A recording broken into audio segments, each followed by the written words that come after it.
আমাদের কাজ, এক নম্বর কাজ হচ্ছে এখন পরিবর্তিত বাংলাদেশে কোনো ভারতীয় দালালকে আর জায়গা না দেওয়া।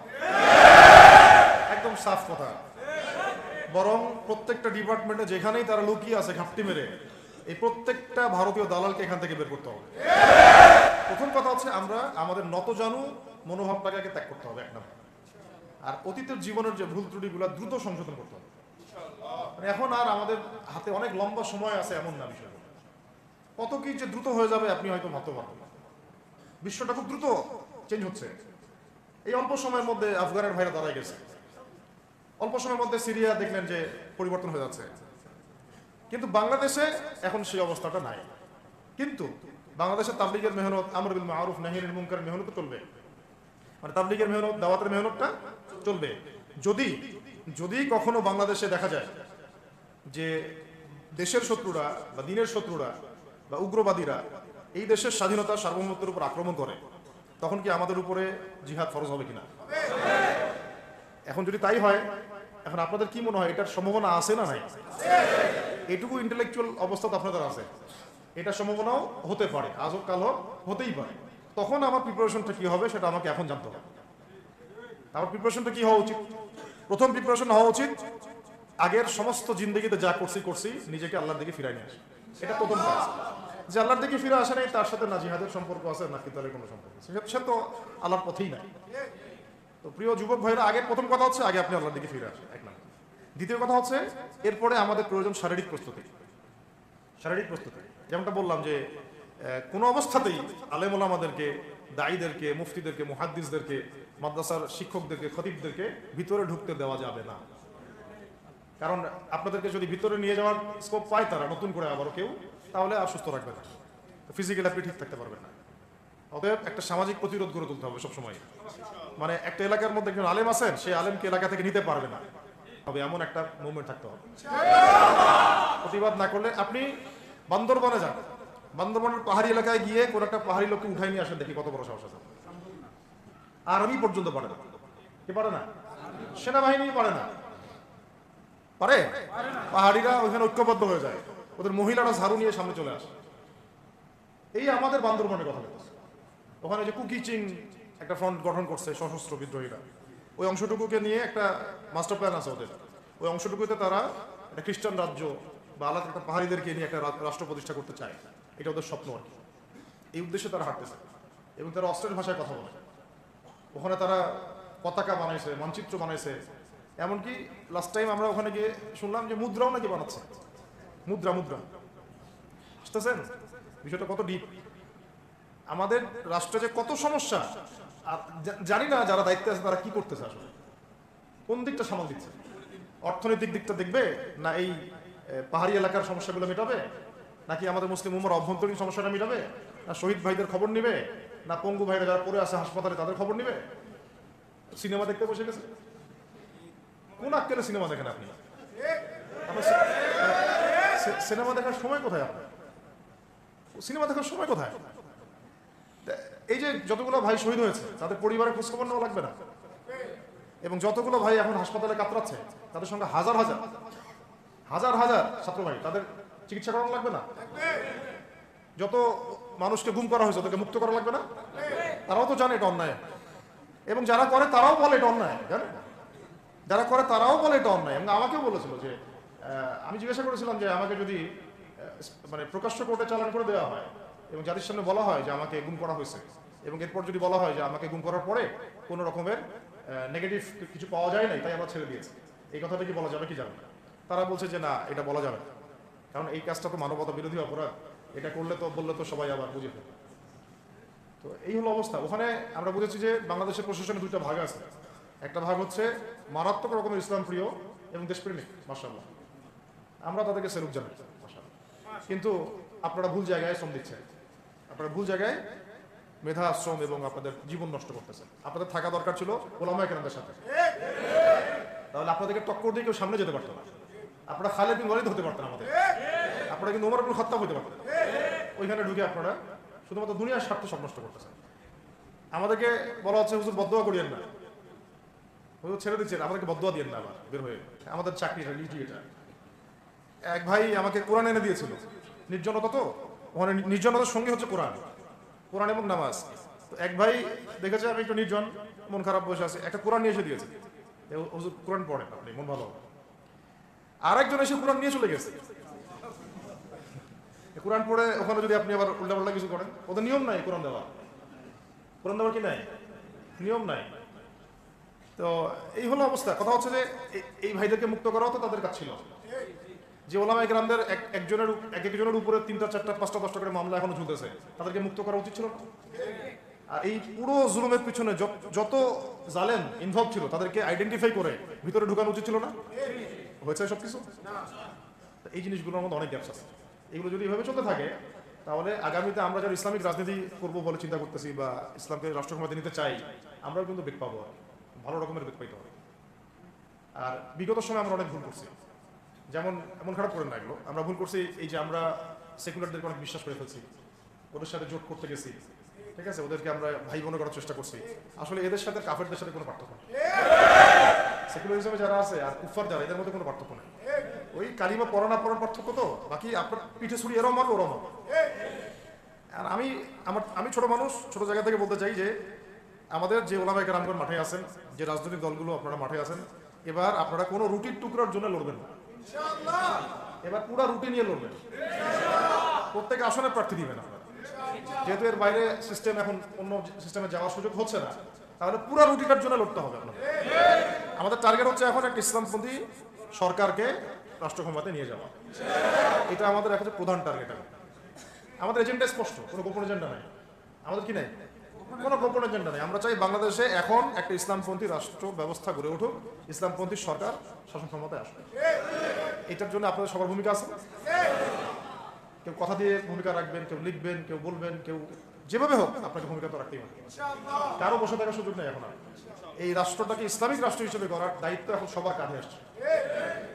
আমরা আমাদের জায়গা থেকে বলতেছি, বাকি কাজ কিন্তু আপনাদেরকে করতে হবে, আল্লাহ পাক করার তৌফিক দান করে। আর ইসলামপন্থী ভাইদের আপোষের যে দূরত্ব, এটা কমে ফেলতে হবে। এই দূরত্ব রাখা যাবে না। ইখতিলাফ আছে থাক, যদি আকীদাগত মৌলিক কোনো পার্থক্য না থাকে, আমরা তো ভাই ভাই। নাকি আমাদের চেয়ে কি মানে সেকুলার আমাদের বেশি বড় ভাই? আমাদের চেয়ে কি যে নাস্তিক মুরতাদ আমাদের বড় ভাই? কমিউনিজমে যারা আছে ওরা আমাদের বড় ভাই? না এই গণতন্ত্রপন্থী যারা একবারে কট্টর, ওরা আমাদের দিনী ভাই নাকি?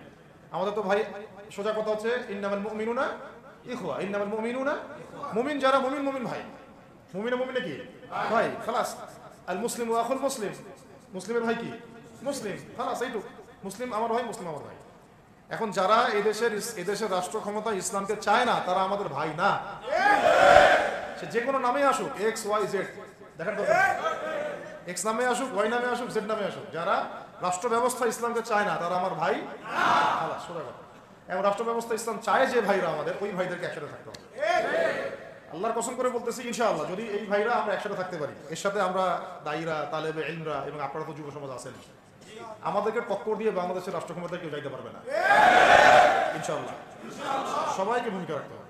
এখন অন্যান্য আলোচনা চেয়ে আলোচনাটাই বেশি দরকার। অন্য আলোচনা অনেক শুনছেন জীবনে, এখন বাংলাদেশের দরকার একটা ইসলামপন্থী রাষ্ট্র ব্যবস্থা, এর বাইরে কোনো আলাপ নাই। এখন এটা প্রতিষ্ঠা করার জন্য কি করতে হবে সেটা ফিকির করা। তো কি করতে হবে বলেন? প্রথম কথা হচ্ছে আমাদেরকে আগে বৈশ্বিক জালেমদেরকে চিহ্নিত করতে হবে। পুরো বিশ্বে কারা জালেম, এটা কি চিন্তা করা বাকি আছে? এই কথা বলতে যে ভয় পায়, তার তো নবীর ওয়ারিস দাবি করা উচিত না। আর যদি ওইটার কোনো সেবা দাসকে আমরা ক্ষমতায় নিয়ে আসি, আমাদের ভুল হবে না? ছাত্র ভাইরা এই ভুলটা করছে, ছাত্র ভাইরা ভুলটা করছে, কারণ আপনাদের দিনের জ্ঞানের বুঝের কারণে, বুঝের অভাবের কারণে। ঠিক আছে, ঠিক আছে, এখন যে সম্ভাবনা শেষ হয়ে গেছে এখনো না। এখন সবাই প্রতিবাদের ভাষায় কথা বলতে পারে, একটা রেভলিউশন ঘটানোর মতো সিচুয়েশন বাংলাদেশে আছে। অন্তত পক্ষে আমাদের ভাইদের মধ্যে আমরা দেখেছি, ছাত্র ভাইদের মধ্যে সাহস তো মাশাআল্লাহ অবশ্যই আছে, ডেডিকেশন আছে, জীবন দেওয়ার মানসিকতা আছে। তাদেরকে এখানে নার্সিং করতে হবে, জীবনটা যেন ভুল পথে না যায়। এখন আবু সাঈদের রক্তের উপর দাঁড়ায় যদি কোনো সেকুলার ক্ষমতায় আসে, তাহলে এটা আবু সাঈদের রক্তের সাথে গাদ্দারি হচ্ছে। এই মুগ্ধদের রক্তের উপর সিঁড়ি বানায় যদি কোনো জাতীয়তাবাদীরা আর ওই সেই গণতন্ত্রপন্থীরা, ওই ইসলামের দুশ্মনরা, ওই ভারতের দালাল্লাই যদি ক্ষমতায় আসে, তাহলে এটা ওদের রক্তের সাথে গাদ্দারি হচ্ছে। এই গাদ্দারির মাফ হবে না। এটা পলাশির যুদ্ধের চেয়ে বড় মির্জাফরি হয়েছে। এটা ৭১-এর চেয়ে বড় রাজাকারী হয়েছে। আপনারা বলেন যে দেখেন ভালো করে বুঝেন, গুম হয়েছে এক শ্রেণী, আমার কথা মন খারাপ করে না, এক শ্রেণী গুম হয়ে গেছে, এক শ্রেণী ক্রস ফায়ার, এক শ্রেণীর শাপলা চত্বরে রক্ত দিছে, তাই নাই? এক শ্রেণী ওলামায়ে কেরাম মামলা নিয়ে ঘুরে বেড়াচ্ছে মাথার উপরে, এক শ্রেণীর ছাত্র ভাইরা রাস্তায় শহীদ হলো, আর এক শ্রেণীর ছাত্র ভাইরা পঙ্গু হয়ে হাসপাতালে বেডে পড়ে আছে, ক্ষমতায় গেছে নতুন এক শ্রেণী। হ্যাঁ, এবং ওখানে এমন কিছু মানুষ আছে যাদের সাথে আন্দোলনের কোনো সম্পর্ক ছিল না, সম্পূর্ণ উড়ে এসে দূরে বসছে তারা। তাহলে এখানে ইসলামিক রাজনৈতিক দলগুলোকে সামনে রাখা যেত, তাদের থেকে তো উপদেষ্টা একটাও নেয়। জামাত ইসলাম থেকে একটা উপদেষ্টা নিছে কিনা? হেফাজতুল ইসলাম থেকে কোনো উপদেষ্টা নিছে কিনা? আমাদের চরমনায় থেকে একটা উপদেষ্টা নিছে কিনা বলেন? তার মানে রাষ্ট্র গঠনে আমাদের কোনো ভূমিকা নাই না। আমাদেরকে বুঝাইছে যে আপনারা পরে আসেন, ইলেকশন দিব, তখন আপনারা ইলেকশন লড়বেন। ইলেকশন সে কবে দেয় সেটাও দেখেন, আদৌ দেয় কিনা সেটাও দেখেন। কাকে বিশ্বাস করবেন? বিশ্বাসটা করবেন কাকে?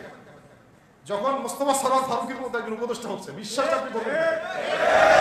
সারা জীবন মানুষকে পরকে শিখাচ্ছে, তার কোন যোগ্যতায় সে উপদেষ্টা হচ্ছে? আচ্ছা, একটা কাজ করেন, এটা উপদেষ্টা করার জন্য একটা পরীক্ষা নেন না, দেখি বিসিএস এর মতো, দেখেন না এটা পাস করে কিনা। অথবা আপনি একটা কাজ করেন, ইসলামিক সেন্সের পরীক্ষা নেন, দেখেন কোরআন তেলাওয়াত করতে পারে কিনা। কিসের ভিত্তিতে হলো? এই যে এই সমস্যাগুলো থেকে গেছে, তারপরেও যা হয়ে গেছে হয়ে গেছে। এখন আমাদের যেটা কথা সেটা হচ্ছে, আমরা তো আর কোনো বিদ্রোহে যেতে চাই না, আমরা যে শান্তিপূর্ণভাবে ইসলাম প্রতিষ্ঠা করতে। কিন্তু প্রয়োজনে যদি তারা মানে আমাদের উপর জুলুমের ভাষা বেছে নেয়, তাহলে আমরা অবশ্যই এবার প্রতিবাদের ভাষা বেছে নেব। এই জন্য সবার আগে জরুরি হচ্ছে যুবকদেরকে এক কাতারে থাকা, ইসলামপন্থী ভাইদের সাথে থাকা, ইসলামী সংগঠনের সাথে থাকা, এবং নাম XYZ যেটাই হোক না কেন, নাম XYZ হতে পারে, আপোষে ভাই ভাই হয়ে থাকা। এটাতে যদি ভাই আমরা এবার ভুল করি, আল্লাহর কসম করে বলতেছি, আল্লাহ না করুক, এরপরে যদি মায়ের আসে না, আপনি বাঁচবেন না, কেউই না, ইনশাআল্লাহ ওই দিন আসবে না। আর আমরা যদি ইনশাআল্লাহ আজ্জা ওয়া জাল যদি আমরা এটাকে মদিনা রাষ্ট্র বানাতে পারি, এই বাংলাদেশকে যদি আমরা একটা মদিনা রাষ্ট্র বানাতে পারি, ইনশাআল্লাহ কালকে গাজওয়াতুল হিন্দ হবে ওটার জন্য রেডি আমরা। পাকিস্তানের কাছে কিছুই নাই, আছে খালি 10টা 12টা পারমাণবিক অস্ত্র, তাতেই ভয়ে কাঁপতে থাকে। চায়না খালি একটু ভয় দেখায় যে আগাইলে কিন্তু চিকেন নিয়ে নিব, আগাইলে কিন্তু চিকেন লেগ গিলে ফেলবো। চায়নার ওই ছোট ছোট যোদ্ধাদের কাছে যে মাইকটা খায়, আর আমাদের এখানে দেখা যায় যে সীমান্তর মধ্যে একটা কৃষকও যদি সীমান্ত থেকে দূরেও হাল চাষ করে, ওকে গুলি করে ফেলে। ফেলানি, ফেলানির কথা ভুলে গেছেন আপনারা? আমাদের বন্যা, এরকম কতগুলো মানুষকে সীমান্ত হত্যা করে মারা হয়েছে। আজকে গুগলে গিয়ে সার্চ করে দেখেন কতগুলো মানুষকে বিগত 15 বছরে সীমান্ত হত্যা করা হয়েছে। তো এখানে আমাদের স্বাধীনতার প্রশ্ন আসে না, এখানে গণতন্ত্রের কথা আসে না, সার্বভৌমত্বের কথা আসে না, না, বরং তারা ক্ষমতার জন্য ওদের কাছে ঈমান বিক্রি করে দিয়েছে। ক্ষমতার জন্য এই উগ্রদের কাছে, উগ্র হিন্দুত্ববাদীদের কাছে ওরা তাদের ঈমান, ওদের আমল, ওদের তাকওয়া, ওদের দিন সব বিক্রি করে দিয়েছে। এই জন্য আমি আগে বলেছি একটা লেকচারে যে আমরা যদি বিরিয়ানি খেতে চাই, আপনি যদি বিরিয়ানি খেতে চান, একটা পাত্র নেবেন কিনা? আচ্ছা, পাত্রটা যদি ময়লা থাকে খাবেন? পাত্র অনেক ময়লা আছে, আপনি ওইখানেই বিরিয়ানি ঢালবেন, তাহলে খাওয়া শুরু করবেন? সবার আগে আপনি কি করেন? এটাকে ধোন, পরিষ্কার করেন, তাই না? বাংলাদেশকে যদি আপনি ইসলামী রাষ্ট্র হিসেবে করতে চান, আগে এই দেশের মধ্যে যে পয়জন গুলো আছে এগুলোকে দূর করতে হবে, সমস্ত পয়জনকে ধুয়ে সাফ করতে হবে। তারপরে যে খেলাফা বা শরিয়া বা ইমারত যেটাই আসুক, ইমারত এক জিনিস, খেলাফার এক জিনিস। আমি এক কথা বোঝাচ্ছি, ইসলামী রাষ্ট্র ব্যবস্থা, ইসলামী রাষ্ট্র ব্যবস্থা। যদি ইসলামী রাষ্ট্র ব্যবস্থা তারপরে আসে, জমিন সাফ করার পরে, তখন সেটা সাস্টেইন করবে ইনশাআল্লাহ। আর যদি ময়লার মধ্যেই ইসলামী রাষ্ট্র কায়েম করতে চান, তখন হবে উদাহরণটা এরকম যে আপনি এই নোংরা ড্রেনের মধ্যে নেমে গায়ে সাবান মাখা শুরু করছেন, হাততে কোনো লাভ হবে না, বরং ওই নোংরাই আপনাকে খেয়ে ফেলবে। ঠিক আছে? ডেমোক্রেটিক সিস্টেমের মধ্য দিয়ে যদি আমাদের ভাইরা ক্ষমতা যেতে পারে, যাক না, সমস্যা কিছু নাই। এটা কতটুকু জায়েজ না জায়েজ, হালাল হারাম সুন্নাত, এদিকে আমি যাচ্ছি না। এবং এটা নিশ্চিত তারাও জানে এটা সুন্নাত না, তারাও জানে এটা কি না, সুন্নাত পদ্ধতি না। কারণ রাসূলুল্লাহ সাল্লাল্লাহু আলাইহি ওয়াসাল্লাম দাওয়াতের মধ্য দিয়ে এবং সশস্ত্র যুদ্ধের মধ্য দিয়ে মানে মক্কা বিজয় করেছেন। দাওয়াতের মধ্য দিয়ে তিনি মদিনা রাষ্ট্র কায়েম করেছেন। তারপরে মদিনা রাষ্ট্রকে বেস করে আস্তে আস্তে আরও রাষ্ট্রকে এক্সপেন্ড করেছেন। বদর, উহুদ, খন্দক, খায়বার এগুলো হয়েছে, আস্তে আস্তে মক্কা বিজয় হয়েছে। মূল ছিল আগে মদিনা রাষ্ট্রটা কায়েম করা। তো আমরা যে কোনোভাবেই হোক মদিনা রাষ্ট্রটা আমাদের কায়েম করতে হবে। তারপরে ইনশাআল্লাহ তাআলা দেখবেন হ্যাঁ ওই অখণ্ড ভারত আমরাও কায়েম করবো ইনশাআল্লাহ। সংখ্যা দিয়ে কিচ্ছু না, ওদের সংখ্যাকে আমরা ভয় পাই? ওদের সংখ্যাকে ভয় পাওয়ার কিচ্ছু নাই, সংখ্যাকে ভয় পাওয়ার কিচ্ছু নাই। কারণ এই যে কোরআন, আমার সামনে যে কোরআনটা আছে এটা দেখে একটু খারাপ লাগলো, কোরআনের যে অবস্থা এটা খুব মনের কষ্ট দিল আর কি। কোরআনটা হবে চকচকা, এটা দেখে বোঝা যাচ্ছে এটা অনেকদিন কেউ পড়েই নেই। আপনাদের বাসায় যদি কোরআনের এই হালত হয় তাহলে আমাদের দ্বারা দিন কায়েম হবে না। আপনার কোরআনের হালত হবে এমন যে কোরআনে এক বিন্দুর পরিমাণ কোনো ময়লা নাই, প্রত্যেকদিন আপনার হাতের স্পর্শেই ময়লা দূর হয়, তখন এই কোরআন আপনার পক্ষে কথা বলবে ইনশাআল্লাহ। তো ভাই কোরআনের কাছে চলে আসেন, আর দেরি করেন না, সময় নাই। আল্লাহ পাক সবাইকে কবুল করেন। আমি এই মসজিদগুলোকে কাজে লাগান, এখানে তালিমি বৈঠক চালু করেন প্রত্যেক সপ্তাহে। আমি যদি প্রত্যেক মাসে রংপুরে আসি, প্রত্যেক মাসে সময় দেবো ইনশাআল্লাহ।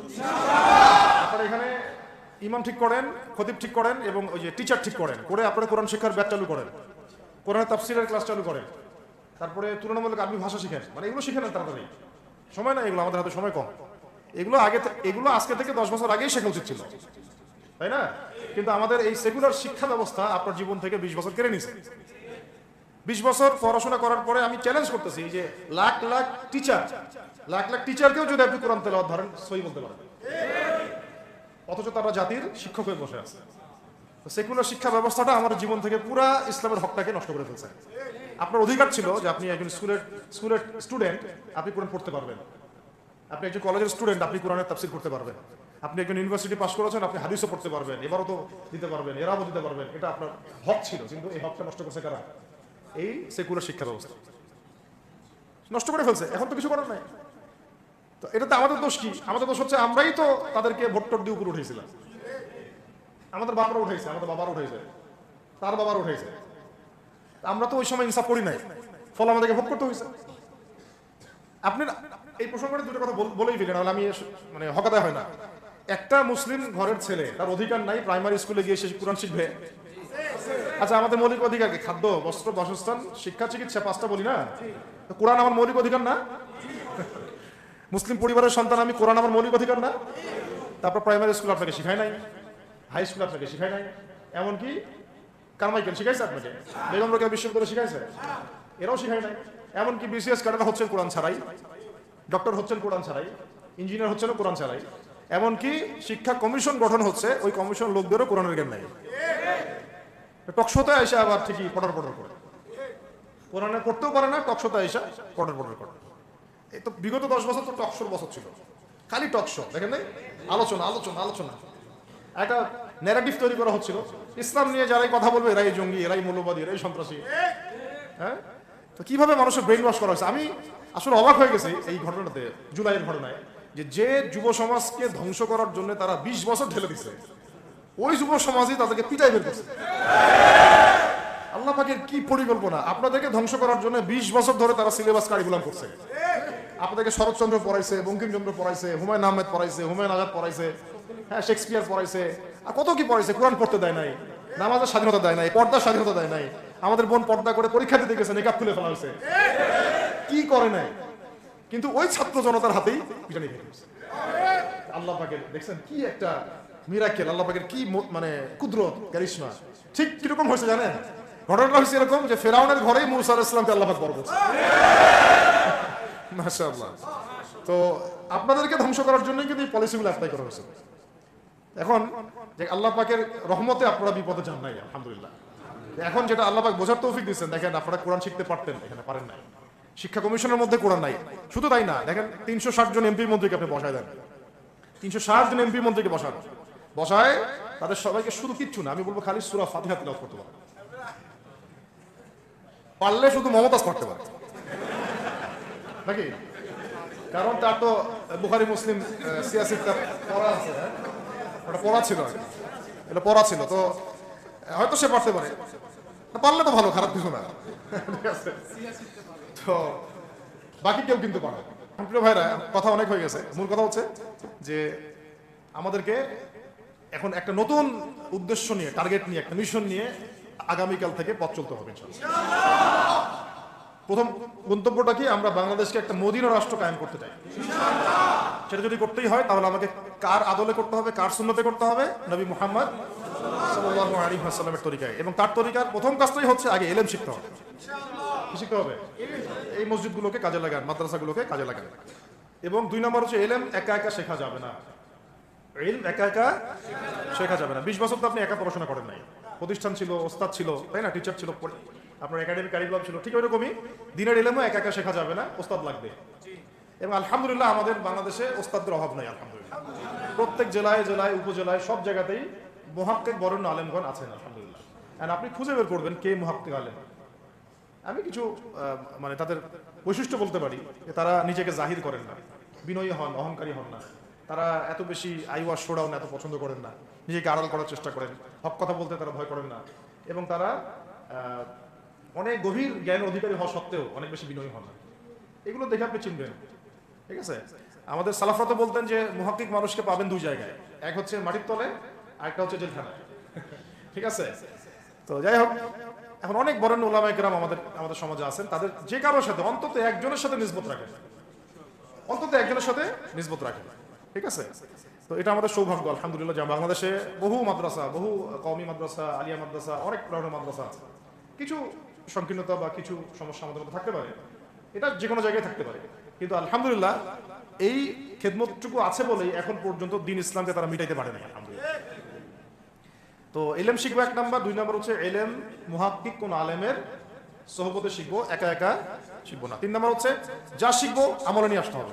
কি বললাম? যা শিখবো আমলে নিয়ে চলে আসতে হবে, ফেলে রাখা যাবে না। আল্লাহ আমাকে তৌফিক দেন, আপনাদের সবাইকে তৌফিক দান করুন। 4 নম্বর সময় কাজে লাগাইতে হবে, সময় কাজে লাগাইতে হবে। কোনো অবস্থাতেই আর হেলায় ফেলায় সময় নষ্ট করবো না, আমিও করবো না ইনশাল্লাহ, আপনারাও করবেন না ইনশাল্লাহ। 5 নম্বর হচ্ছে নিজের প্রতিভাকে খুঁজে বের করবেন। সবাইকে আল্লাহ কিছু না কিছু প্রতিভা দিয়েছেন, প্রতিভা খুঁজে বের করে ইসলামের জন্য কাজে লাগাবেন। 6 নম্বর হচ্ছে যাদের রিজিক হালাল তাদের তো আলহামদুলিল্লাহ কোনো সমস্যা নেই, যাদের হারাম রিজিক আজকে ছাড়তে হবে। কোনো সুদের সাথে সম্পৃক্ত থাকা যাবে না, কোনো ঘুষ, কোনো দুর্নীতি, কোনো মাপে কম দেওয়া, কোনো হারামে আমি খাবো না, আমি কোনো হারামের কাছে যাব না। আর উত্তরবঙ্গের বড় বড় ফেতনাগুলোর মধ্যে এই সুদী এনজিওদের ফেতনাও আছে, কাদিয়ানিদের ফেতনাও আছে, তাই না? তারপরে আপনার এই যে ইসাই মুসলিমদের একটা ফেতনা আছে না, একটা ফেতনা আছে। তারপরে এই আপনার বিড়ি ফ্যাক্টরি, তামাক ফ্যাক্টরি, এগুলো ফেতনা আছে হারাম খাবার। আবার নতুন করে আমি ইসকনের ফেতনাও উত্তরবঙ্গে দেখা যাচ্ছে। তো এই ফেতনাগুলোকে চিহ্নিত করে আপনাকে বেঁচে থাকতে হবে এবং রিজিকটাকে হালাল করে ফেলতে হবে, ঠিক আছে? এর পাশাপাশি হচ্ছে 6 নম্বর বলবো যে পরিবারগুলো গড়ে তুলতে হবে। প্রত্যেকটা পরিবার হবে একটা দুর্গ, মানে আমার পরিবার হচ্ছে আমার একটা ইসলামিক রাষ্ট্রের মতো। এই পরিবারের মধ্যে অন ইসলামিক কোনো কাজ চলে না। পরিবারের মালিক কে? আমি না? এখানে কি রাষ্ট্র আমাকে হস্তক্ষেপ করতে পারবে? আমার পরিবার আমার কন্ট্রোলে চলবে, একদম ইসলামিক অনুশাসন অনুযায়ী চলবে, ডানে বামে নড়তে পারবে না। এভাবে আপনাকে শক্ত থাকতে হবে। 7 নম্বর হচ্ছে এখন থেকে তাবলীগের কাজ সবাইকে করতে হবে। কতটুকু করবেন? যতটুকু আপনি জানেন, যতটুকু আপনি জানেন। যেটা জানেন না ওইটা নিয়ে কথা বলার দরকার নেই। আর সমাজে কিছু ইখতিলাফি মাসালাগুলো আছে যেগুলোকে নিয়ে কিছু মানে মোটা বুদ্ধির মানুষেরা আর কি মসজিদগুলো ভাগ করে ফেলে, ঠিক আছে? এই পাল্লায় পড়া যাবে না। ইখতিলাফি মাসালাগুলো সাহাবীদের যুগ থেকেই ছিল, এগুলো নিয়ে মতবিরোধের সুযোগ নাই। এটা তার কাছে এই মাসালাটা অথেন্টিক মনে হয় সে আমল করতেছে, করুক। আমার কাছে এই ফিকহের আলোকে এটা বেশি অথেন্টিক মনে হয়, আমি এটা আমল করতেছি। এগুলো নিয়ে কোনো রকমের আর দ্বন্দ্বে যাবেন না। বরং আমরা এখন ঐক্যবদ্ধ হব কিসের ভিত্তিতে? আমরা ঐক্যবদ্ধ হব আকীদা, আমল এবং মানহাজের ভিত্তিতে। আমাদের আকীদা আহলুস সুন্নাহ ওয়াল জামাআর আকীদা থাকবে, আমল থাকবে সাহাবীওয়ালা আমল, এবং মানহাজ থাকবে আমরা সালাফদের আদলে বাংলাদেশে দিন কায়েম করতে চাই। খালাস। আর যারা দিন কায়েমের কথা বলবে না ওদের সাথে আমার ঐক্য হবে না। কি হবে? দিন কায়েমের কোনো ফিকির নাই, তার সাথে আমার ঐক্য হবে কিভাবে? তার ফিকির আছে শুধু মসজিদ নিয়ে আর অন্য কিছু নিয়ে, তার দল নিয়ে বা তার মানে আরো তো আছে অনেক কিছু আর কি, এগুলো নিয়ে। তো ওইগুলো বাদ দিলাম। এই আমর বিল মারুফের কাজ সবাইকে করতে হবে এবং একই সাথে সবাইকে এখন থেকে প্রতিবাদী হতে হবে, অন্যায়ে নিষেধ করতে হবে। এলাকায় অন্যায় হতে দিবেন না। এলাকার মধ্যে জুয়া খেলবে কেন? আপনারা প্রতিবাদী হবেন। এখানে গাঁজা খাবে কেন? আপনি প্রতিবাদী হবেন। মাদকের আকড়া হবে কেন? আপনারা প্রতিবাদ করবেন। এখন তো আপনি পুলিশ প্রশাসনের অপেক্ষায় বসে থাকার সময় নাই তো এখন। একজন নেককার, মুত্তাকি, পরহেজগার মানুষ প্রত্যেকটা এলাকায় থাকা দরকার। আপনাদের মধ্যে একটা জামাআ বা কমিউনিটি থাকা দরকার, মানে একটা অ্যাসোসিয়েশন থাকা দরকার যারা ওই এলাকায় একটা সংস্কারের কাজ করবে ইনশাআল্লাহ। অথবা বৃহত্তর সংগঠন যেগুলো আছে বাংলাদেশে তাদের অঙ্গ সংগঠন হিসেবে আপনারা কাজ করতে পারেন। আল্লাহ পাক তৌফিক দান করেন। মানে একটা চেইন অফ কমান্ড গড়ে তুলতে হবে দেশব্যাপী। এটা আমরা অলরেডি আছে, এবং নতুন করেও যদি কেউ চায় যে আমি কিছু অ্যাসোসিয়েশন করবো যেটা আমর বিল মারুফের কাজ করবে, নাহির মুনকারের কাজ করবে, তাহলে এটাও করতে পারেন ইনশাআল্লাহ। আর এর সাথে আমি বলবো যে আমাদের জান, মাল, সময়, শ্রম, কয়টা কথা বললাম? জান, মাল, সময় এবং শ্রম। জান, আমাদের মাল, আমাদের সময়, আমাদের শ্রম, এই চারটা জিনিসকে আল্লাহর জন্য ওয়াকফ করে দিতে হবে। দুনিয়াতে মুসাফির আমরা, দুনিয়াতে কি আমরা মুসাফির, আমাদেরকে পাঠানোই হয়েছে আল্লাহর ইবাদত করার জন্য। এবং শুধু একা ইবাদত করবো কেন, আমি কি স্বার্থপর? আমার পরিবারটাও করতে হবে। এবং শুধু পরিবার কেন করবো, আমার সমাজটাও করতে হবে, আমার রাষ্ট্রটাকেও করতে হবে। কারণ রাষ্ট্রীয় কাঠামোতে ইসলাম না থাকলে আমি সমাজ চেঞ্জ করতে পারবো না। সহজ কথা, সব কথা কিন্তু ওই গোড়াতে গিয়ে ঠেকতেছে। কারণ রাষ্ট্র ব্যবস্থা যদি ইসলাম না যায়, রাজনীতির মধ্যে ইসলাম যদি না যায়, এবং একটা ইসলামিক শরিয়া ভিত্তিক বা ইমারা ভিত্তিক রাষ্ট্র যদি কায়েম না হয়, এই শব্দগুলো হয়তো তারা বুঝে না। মানে ইসলামী একটা রাষ্ট্র ব্যবস্থার কাঠামো যদি না থাকে, তাহলে আপনি ব্যাংকিং সিস্টেমকে সংস্কার করতে পারবেন না, সুদের মধ্যে সংস্কার আনতে পারবেন না, শুধু এনজিওর বিরুদ্ধে আপনি কোনো পদক্ষেপ নিতে পারবেন না, আপনি সমাজের এই যে ফাসাদ, নোংরামি, এগুলো বন্ধ করতে পারবেন না, আপনি এই যে কাদিয়ানি মতবাদের বিরুদ্ধে কিছু করতে পারবেন না, ওদের অর্থনৈতিক ডানা আপনি কাটতে পারবেন না, ওদের পলিটিক্যাল সাপোর্ট আপনি কাটতে পারবেন না। তারপরে ওই জায়গায় ইসলাম না গেলে এই সাংস্কৃতিক আগ্রাসনগুলো কাটাতে পারবেন না। পাশের প্রতিবেশী রাষ্ট্রদের যে আগ্রাসী ভূমিকা, এগুলোর ব্যাপারে আপনি কোনো পদক্ষেপ নিতে পারবেন না। তাই ওই জায়গা পর্যন্ত যদি না যেতে পারি আমরা, তাহলে কথাগুলো শুধু বলাই হবে, কোনো বাস্তবায়ন হবে না। অতএব আমাদের মূল কাজ একটা, এখন ওই উপরের লেভেলে ইসলামকে নিয়ে যাওয়া। এই কাজগুলোর মধ্য দিয়ে আমরা ইসলামকে নিয়ে যাবো ইনশাআল্লাহ তাআলা। আর সর্বোপরি আসন্ন সময়গুলোতে যখন ওলামায়ে কেরাম, আমাদের বরেণ্য আলেমগণ, আমাদের বরেণ্য ওস্তাদগণ এবং আমাদের তুল্লাবরা, আমাদের জামাআগুলো, আমাদের ইমারাগুলো এবং আমাদের ইসলামী সংগঠনগুলো, তারা যখন মাঠে থাকবে, তখন তাদেরকে একা ছেড়ে দেওয়া যাবে না। মই দিয়ে গাছে উঠায় মই টানা যাবে না। শাপলা চত্বরে এই কাজটা করছেন আপনারা, কিন্তু শাপলাতে কিন্তু এই কাজটা হয়েছে। ওখানে কিন্তু এতগুলো ভাইয়ের ওখানে শহীদ হওয়ার কথা ছিল না, এত সহজ ছিল না বিষয়টা। কিন্তু কিছু ভাই ছিল ওখানে, আমাদের সাথে প্রতারণা করেছে, মই দিয়ে আমাদের কিন্তু মই টেনে নিছে, আমাদেরকে উপরে উঠে দিছে। এরপর থেকে তো কত জেল, কত জুলুম, কত মামলা মোকদ্দমা, কত গুম হয়ে গেল। সাপলার পর থেকে হিসাব করেন তো। এবার এই ভুলগুলো আর করতে যায় না, এই মুনাফিকিগুলো আর কেউ করতে যায় না, আল্লাহর ওয়াস্তে। আপনারা ওলামায়ে কেরামদের সাথে থাকেন, হাত শক্ত করেন, মই দিয়ে আবার গাছে উঠায় মই টানে নিয়েন না। আমি কি বুঝতে পারছি? বুঝতে পারি না? অর্থাৎ ওলামায়ে কেরামগণ যখন মাঠে থাকবেন, ইসলামী সংগঠনগুলো যখন মাঠে থাকবে, আপনাদেরকে আমরা পাশে চাই, পাশে পাবো তো ইনশাআল্লাহ। আল্লাহ পাক যেন আমাদের সবার এই আওয়াজকে কবুল করেন। আল্লাহ পাক আমাদেরকে কবুল করেন, আমাকে কবুল করেন, আপনাদের সবাইকে কবুল করেন। আমাদের গন্তব্য একদম স্পষ্ট, হয় খেলাফা না হলে শাহাদাত, হয় খেলাফা না হলে শাহাদাত। ইনশাআল্লাহ তাআলা দুটোর যেটাই হোক না কেন আমরা সফল। আল্লাহ পাক আমাদের সবাইকে এই কথাগুলো বোঝার ও আমল করার তৌফিক দান করুন। أقول قولي هذا أستغفر الله لي ولكم ولسائر المسلمين. بارك الله لنا ولكم بالآيات الحكيم إنه تعالى جواد كريم بر رؤوف رحيم.